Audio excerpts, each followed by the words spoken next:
You're listening to What She Said podcast with Shanae Hall. Welcome to this episode of What She Said. I'm Shanae Hall, your host. I want to introduce our guest, and I pray that I said her name right. Huldah, is that correct? She has several websites. She has 5 books on Amazon. So without further ado, Miss Lady, thank you so much for joining us. Welcome to What She Said podcast. How are you?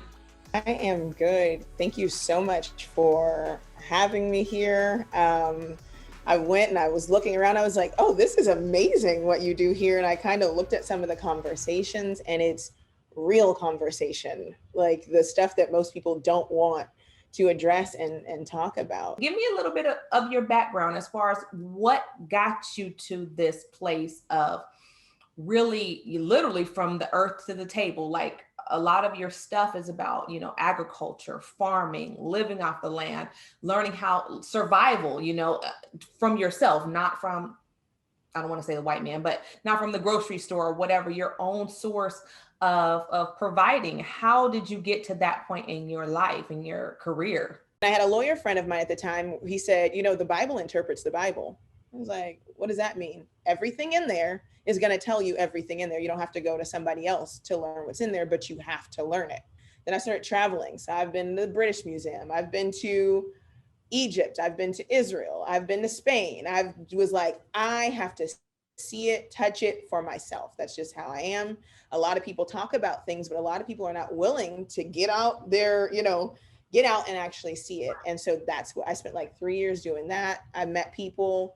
I met rabbis, I met Hebrew Israelites all over the place. But one of the consistent things that I was realizing was that we have a lot of trauma, and a lot of our trauma dictates how we interpret the Bible, and it still dictates how we treat our women.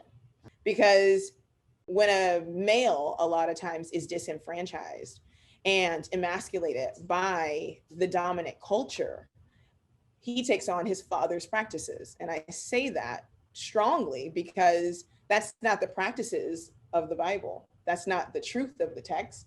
That's the truth of the oppressor. And then you make the Black woman the oppressed. And then it causes tension. And I was like, how do we fix this tension? And I could only see the same thing that people were using to destroy the family in a lot of ways and cause oppression was the same thing that I saw as liberation, which is we got to see what is actually being said.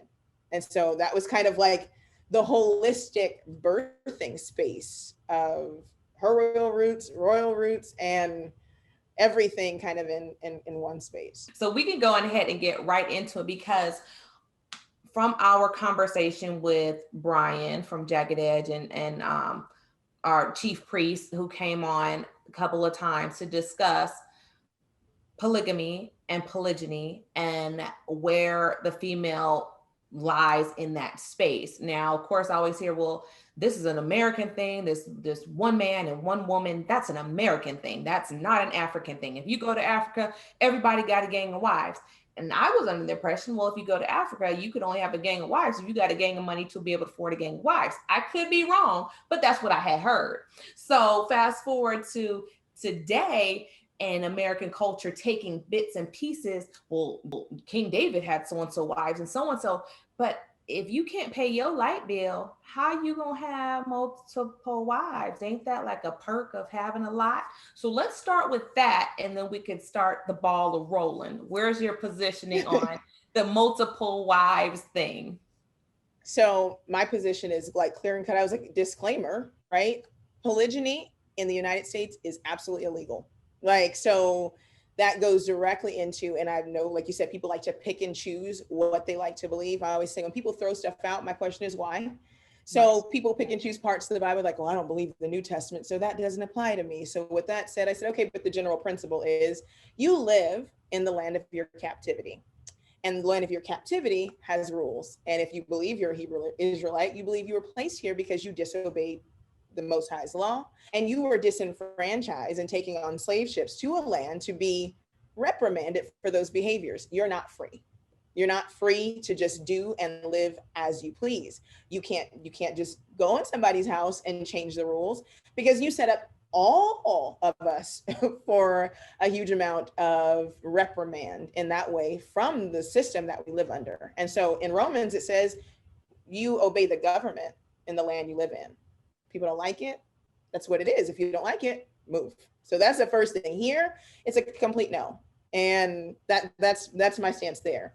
But as it pertains to where the Bible says, every person I come across, and I'm probably a pest when it comes to that, they jump like right in the middle of the Bible. Oh, Jacob, David. And I'm like, okay, thousands of years. Let's go back.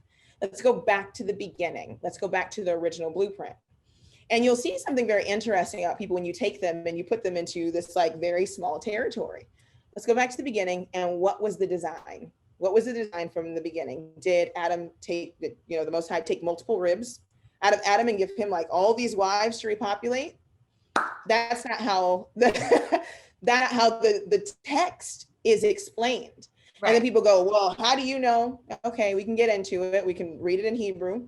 That's always my basis for people. If you want to have a real deep biblical conversation with me, let's take it back to the original language, because that's how what's being talked about. I'm going to use a term, and it's called ezezer negado. It means, it says, and God will make a help for him. There was no help for Adam. Right. And the term literally means a mirror, an equal opposite. He didn't say, I'm going to give him a bunch of mirrors to look into.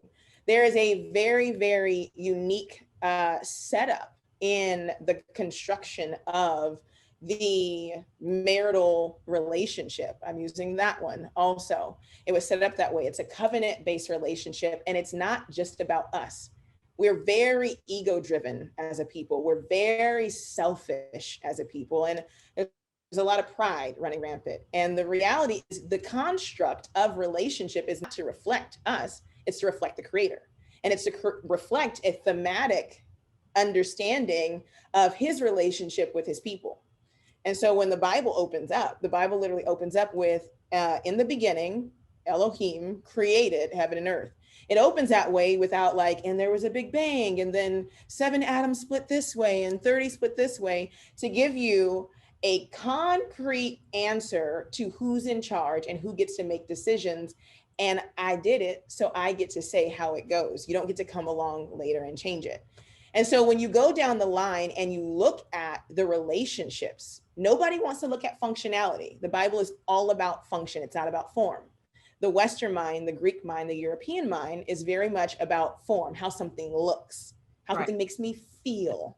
Right. And the Hebraic mind is all about function, the why. And when we get into the conversation of polygyny, nobody ever wants to talk about why Jacob had more than one wife, why Elkanah had more than one wife. Elkanah had more than one wife because his main wife was barren. Mm-hmm. So he had a surrogate. And what do? We even do it in our culture now. If I can't carry a baby, then I'm going to pay somebody else to carry the baby. And a lot of times when the people have money, that person is permanently taken care of because they've given their body and their womb to bear children for your household. Right. And it's not something that's just exclusive to the biblical culture. A lot of people have this idea that the Bible is written in a vacuum. Go look at the Babylonian culture. Go look at the Akkadian culture. Go look at the Sumerian culture, the Hittites, the Hivites, the Jebusites. They had covenants, they had relationships, and polygamy was practiced with purpose, not just because, I am monogamous like that. I can please more than one woman. Let's be real. Let's ask the women if they're being pleased before we say you have this ability to, spread your seed, which brings me to the issue of a king. These men are like, well, I'm a king and I have a right to this. And, the woman just has to, it's not the law. It's not the law at all. If you go back to Abraham, which is the father of the faithful, Abraham's wife actually gave him the other woman. When you have her, she was like, I can't have a baby. Here, sleep with my handmaiden. And he was like, you sure? And she was like, yeah. And when it came to time to get rid of her, he was like, you do her as you will. That's not happening today. Women are being lied to. Men are sneaking around, having side chicks, not making their side chicks their other wife because they feel like they're able to, because they're a king. The Bible says in Deuteronomy chapter 17, it starts around 16. And it literally tells a king, a man who puts himself in that position, not to trust in chariots, not to trust in money, not to trust in his own loins. So you shouldn't be building up your own house with your body or with any other way. Your focus should be on the Most High and his righteousness. And that's it. So my question for a lot of men is, how's your relationship with God? How's your relationship with Yah? How's your relationship with your creator? Because if you were so focused on your creator, how would you have time for 3, 4 different women? How would you have time to actually work out the biblical picture, which is to make that woman, to wash her in the word and present her before God without spot or wrinkle? How are you doing that for multiple women if that's the standard? But if the standard is just sex, then you've missed it. You've completely misrepresented God, and you're acting in your own lust and in your own mind and in your own will. And so when you look at all these households, it's an issue of quality over quantity. Mm-hmm. Look at David's house. His son rapes his daughter. His other son kills his other son. His other son raises up, takes the throne.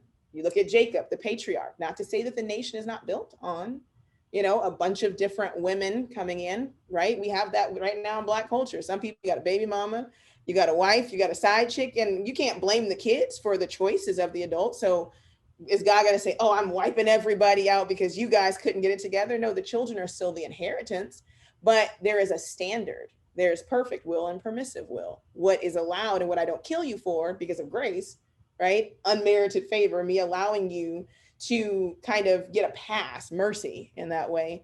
And also to stay in good graces with me, I have rules and order. And so when it comes to polygamy, none of those things are considered. Everybody's thinking, like, I think just in a very linear fashion, and that's just not biblical. So there's 2 parts to that I want you to tap into. One is the fact that men, including, like I said, the chief high priest and Brian, who both believe that the Most High says in the Bible that they can have multiple wives, but women can't have multiple husbands. And 2, they said it's not just about sex, it's about the community. So if I take on more wives and I care for them, then I'm helping the community. And now this wife can take care of this child. And obviously I'm using wife loosely because, like you said, it's illegal. But hypothetically, let's just use it the way that they said. If we have sex, we become one. And my mom specifically asked, so you're telling me everybody that you have sex with, that becomes your wife and you don't divorce?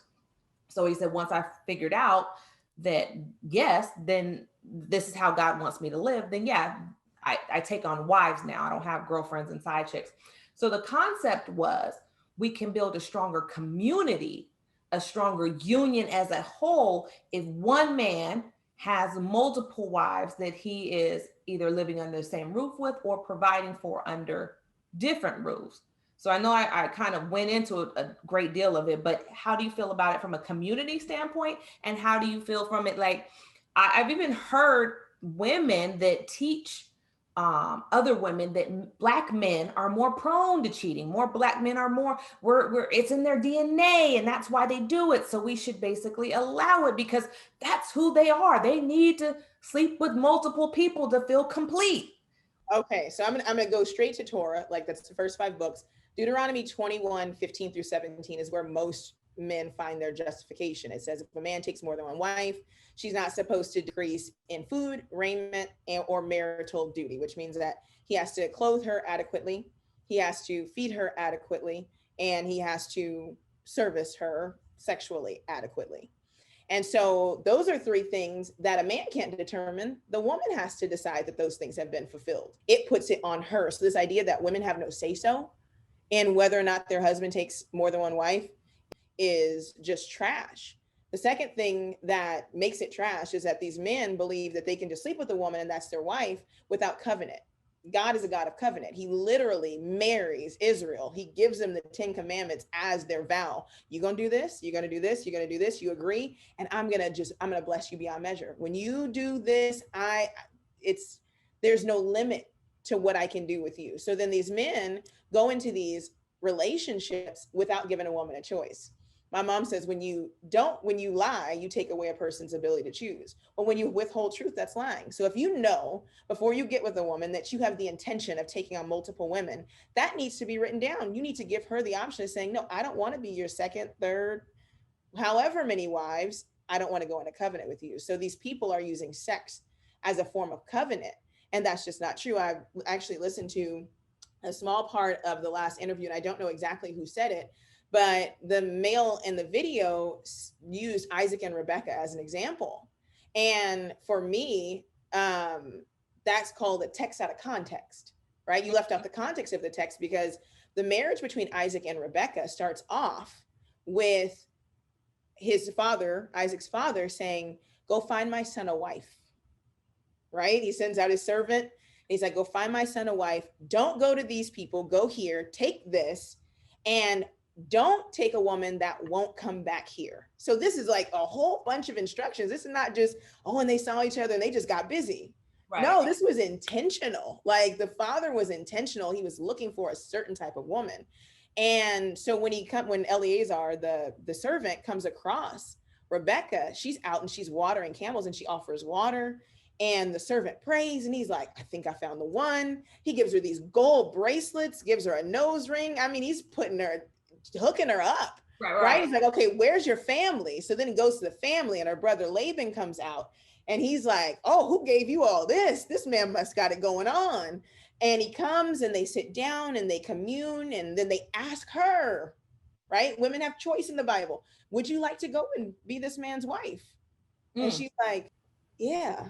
And they're like, okay. And they send her with women servants to go with her. And she sees this man, and she meets this man, and she gets off her camel, and she's like, dang, he fine. And like, and then he takes her into his mother's tent, and then he lays with her. There's so much more to that covenant story. So this idea of like, oh, I was feeling her, and then we got together, and then we had sex, and then she's my wife now. Like I'm being intentional. You're not being intentional. You're showing your unhealed trauma. So since I said it, I'll go into that side. The issue that I believe from a psychological standpoint is Black men specifically don't have just, oh, this, out of control sexual drive, like, no, they have unhealed trauma and lack of self-control. And it's transgenerational, or some people say epigenetic, where you've been trained to be a breeding machine, and it's in you.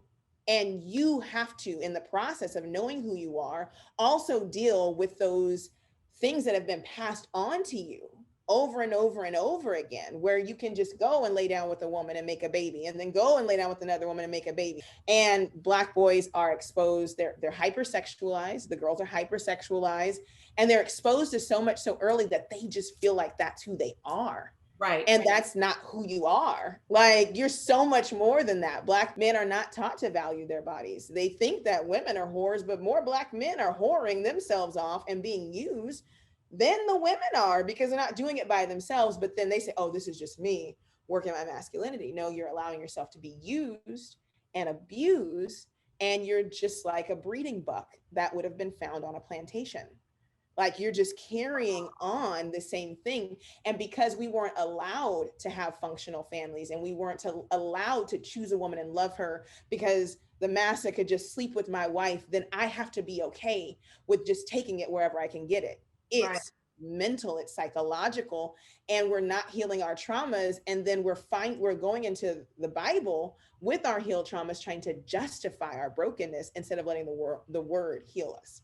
Wow. So that is so freaking deep. Like, that right there says more than a mouthful. Like, that part right there, the trauma that we are dealing with, the hypersexualization of our Black men, whether it's from the videos or the music or our community, that says Black women have to do this, this, and this to get that kind of attention. And Black men need to be the pimp to get respected. You need to have a gang of bitches to get respected. You got to have, are you sleeping with this whole block? Oh, you that dude. But you're really not, you're actually the problem, and then that's what they see. And it's perpetuated and we don't understand. So what you just said is like, I mean, it's so huge because it answers a lot of questions. So I would take it a step further and say, how do we break that cycle if we don't even think there's a problem with the hamster wheel that we're on? First thing is, we need to really normalize the fact that Black people need therapy. Yeah. I'm so serious about that. It's like, we read the Bible and there's nothing wrong with the Bible. The Bible is perfect. But when I bring my imperfect self to it and I won't submit to what it says and I won't allow it to heal me, I don't even know how. I don't know the process of healing, then I can't. So we need to have more conversations and get to the root cause of why these things are there.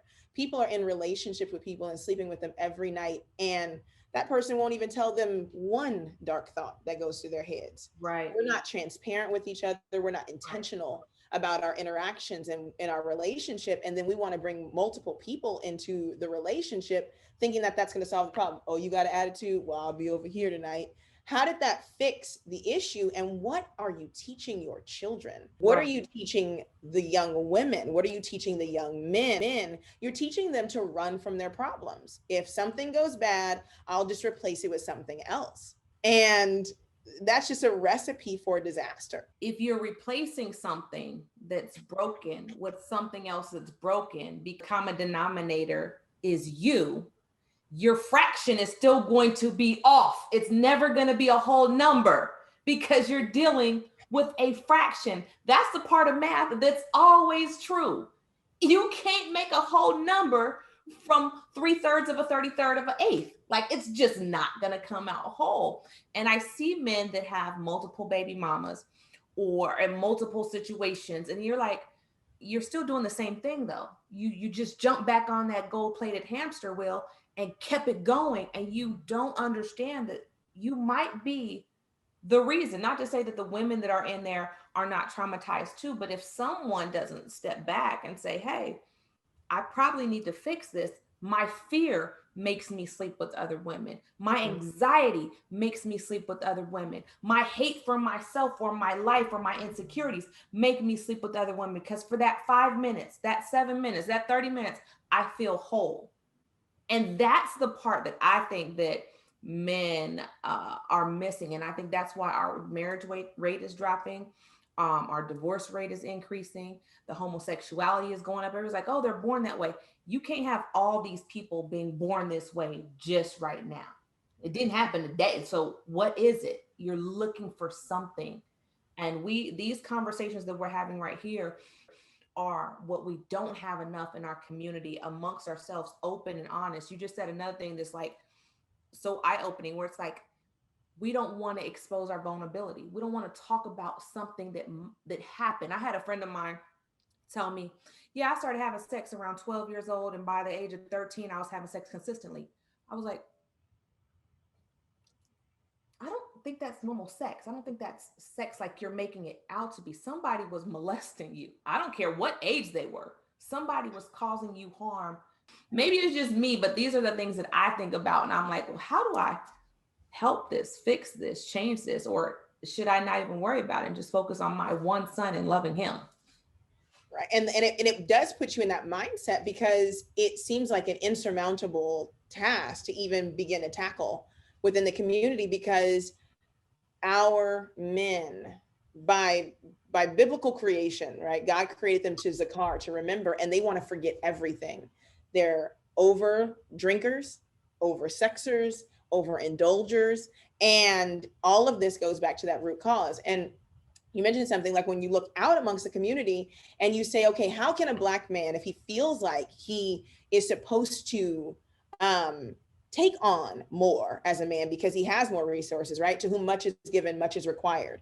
I look around at our Black community and at the disenfranchised state of our children. There are a bunch of children without fathers. If you feel like you are that type of father some of these boys that don't have a dad. If you feel like, if you're saying, hey, the idea of multiple wives and caring for multiple women in my home, that is what God has put on my heart. I'm like, what about the widow? What about the orphan? What about what about these people that don't have? I posed this to a brother once. he was married, and his wife was pregnant, and he called himself like, I'm gonna get me another wife. And I said, well, why don't you get an older woman who's a widow and have her come in, and she can teach your wife how to be a good wife and help her care for your home. And he looked at me like, and I said, no, for real. Like, because if it's not about sex, right, not about sex, then there are a bunch of older women who have great qualities, whose husbands have passed on, and they can come in your house and help your wife to be a better wife and to be a better mother and take some of the stress and strain off of her. And he looked at me like, that was not what I want to do. So, and great, I'm using that. Like, I know some young boys who would really like to have a functional home. And I think it's also the objectification of our women. Why do I have to exchange my body for care for me and my children, especially like you say, single mothers who have children? It's like, okay, yeah, I'm gonna marry you, but you're gonna be my wife now. And so she feels like she has to give sex in exchange for protection. She feels like she has to give her body in exchange for a role model for her child. Where what if she's just like trying to heal? Right. Like, that's a huge task. And when you think about what has happened to our women and what is still happening to our women, let's not act like it's a past thing. The task of healing, not only for the male, but then for him to come whole and then help the woman through her traumas as well. That's not something that's part-time. Right. That's not something where I can sprinkle a little here and be glad you got some clothes and you got somewhere to stay and happy somebody to deal with you. No, that takes intentionality. I watched Black Love. I've only seen maybe one episode. It was one with Kariga and Felicia. And I looked at that man, and I've met a whole bunch of Hebrew men. And I don't know what he believes, but I was like, I see God in that. I can see Christ in that type of love. And so when you talk about intentionality and a person showing up for the wholeness of the woman so that she can bear whole children, make the womb whole, and then you get a quality seed. But if you let her be broken and her be broken, you just have a bunch of babies. Who are these women that are raising your children? Broken people that just break other people and have young men that are broken out. One thing that I want to point out that I noticed in relationships that I've had with men is that they tend to have sons that they think, oh, I only show them this, or I only portray that. So they're going to go a different path.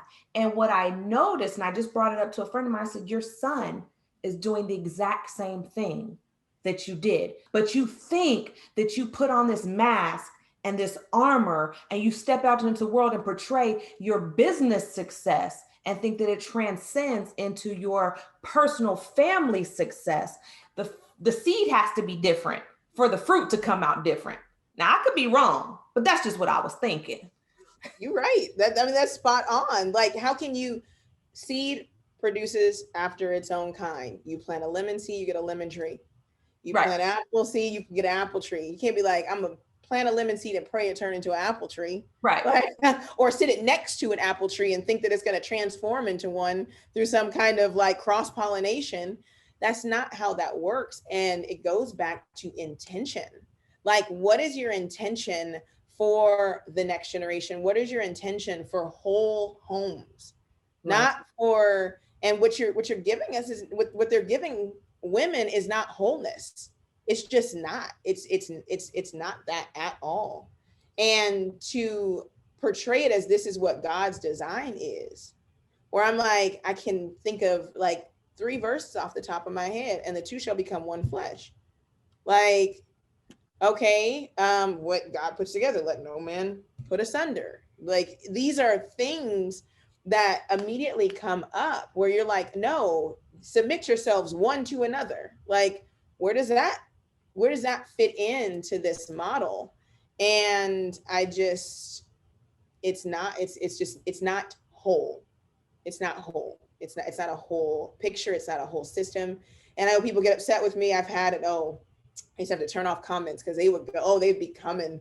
Mm-hmm. And I'm just like, you shouldn't even teach. Let's just deal with what I said, though. Was I correct in what I said? Did I address something that we need to talk about? And I always tell people, it's not about always just coming with the answer, but can we have the conversation? Right. Because these are questions that need to be answered before we move into a space of practicing in a certain way and setting this as a standard for the next generation. Like, if we know this at our home, ain't nobody tired of being here. Right. Like, are nobody's tired of not having our own land, having our own space? Everybody's like, oh, go back to Africa. In Africa, they do this. And I'm like, you realize that that land was where we were taken from, raped, pillaged, European cultural influence. All that has happened there as well. So you can't go back to there and say, oh, they still have it all right. Like, come on. Like, that's just asinine. I mean, the way people think and translate as if time stopped in Africa, but kept going here. That's the part that, like, you don't think it's 2021 there too? You think it's still 1812? Like, am I missing something? Like, some of these conversations just really are mind-boggling as to, like, what are we even talking about? Which again goes to, I think, what you were hitting on earlier, where we try to make our trauma make the Bible or the situation or whatever it is make sense to my dysfunction. Because other than that, I would have to admit I'm dysfunctional, and heaven forbid that be the case. So we say, oh, well, if life was like this, or if women were like that, or if this was, instead of saying, if I was a better XYZ, if I was not insecure, if I was not hurt, if I was not untrustworthy, if I, then we can function in a different space. But like, I'm just an African-American student trying to learn some things. No, we over mysticize, I think, the Bible. We go, oh, these people were like larger than life. And I'm like, no, the stories are there because there are people trying to figure it out. So you're really looking at in the text, you take Abraham, he came out of his father's house. And the text says his father was a pagan. He was an idol worshiper. He worked with, idols and making idols. And he comes out and God's like, go do something different.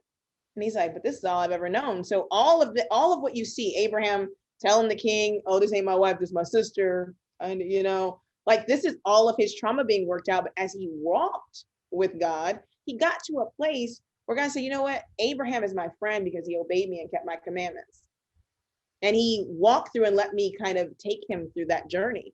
When you look at Jacob, same thing. Like, they were still trying to figure out the God that they had encountered.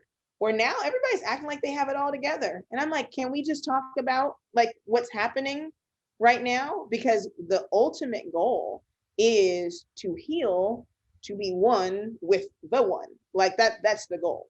Right. So it's not about me and my spouse. It's not about me and my community, but it's me and my creator first. And then everything trickles down from there. But people are like backwards. They're going outward first, and I'm going to heal like this. And it's just another picture and evidence of the brokenness that has to be addressed. Like, it has to. The conversation of polygamy or polygamy is a quantum leap from the beginning of, well, let's deal with you. Let's talk about you. Oh no, we're not talking about me. We can't talk about me. Girl, you preaching. That's so true. It's so true. So I'm going to let you, I mean, you've said so much. We've said so much. This has been an amazing conversation. Like, no joke. Like, this has been enlightening. And more importantly, I know this from an ego place, it made me feel like I'm not crazy. Because before I talked to you, I was like, it must be me. It can't be everybody. But you made me realize it might be these niggas out here. No. So I will let you give everybody your Instagram, your blog pages, and kind of just wrap up your thoughts as far as intent towards change. It has been, once again, just amazing to be able to have this conversation just in an open space, in a welcome space, in a safe space. And so I really appreciate that. And to give women some ammunition. It's not probably the end of the conversation, but it's a beginning. It allows us to have some faith in the God that we say we believe in. Like, this is the God I believe in. It brings things back to homeostasis, right? To peace, to a place of balance where we can get to a sure foundation and begin to have the conversations about healing and what wholeness really looks like, and not a one-sided narrative, because that's what it was up until that point where men are portraying one thing. I encourage women to ask questions, dig deep, and trust yourself. If something doesn't feel right, not just your feelings, like I'm up and I'm down, but when something doesn't sit right with you, tackle it, research it, ask questions, have those tough conversations with the men around you and with the men in your community, and see where this is coming from, and use deductive reasoning, inductive reasoning, tell them to show you where it is. And when it comes to the Bible, and I'm so serious about this, don't let a person one-line you. Read up from the beginning, because a text out of context is dangerous. A person can tell you one thing and that line will be right there, and you read 2 verses up and it says the complete opposite of what the person tried to feed to you. I just want people to have the power to connect with their creator. I'm on Instagram. You can go to All Things Royal Roots. The website is also All Things Royal Roots. If you want more information about just like biblical word studies and whatnot, you can go to Her Royal Roots. And it's a space pretty much curated for women who are looking to understand themselves, what it means to be a woman, what it means to be a woman in truth. And then Her Royal Roots on YouTube. I'm in a transitional space, so what's there is there. There's another space being created for a more holistic conversation where we can come in from all different spaces. And then we're on Patreon. So if you are into learning more, podcasts, stuff on growing food and just community and a safe space to exercise your belief, then Patreon, Royal Roots Patreon, is also available. Thank you, Huldah. I greatly appreciated this conversation. Some great information to give. She has 5 books on Amazon, so check those out. Each and every Wednesday. Nope, I'm lying. Each and every Thursday, 8 p.m. I can't wait to see you guys next time. Thank you again so much for joining us. See you when I see you.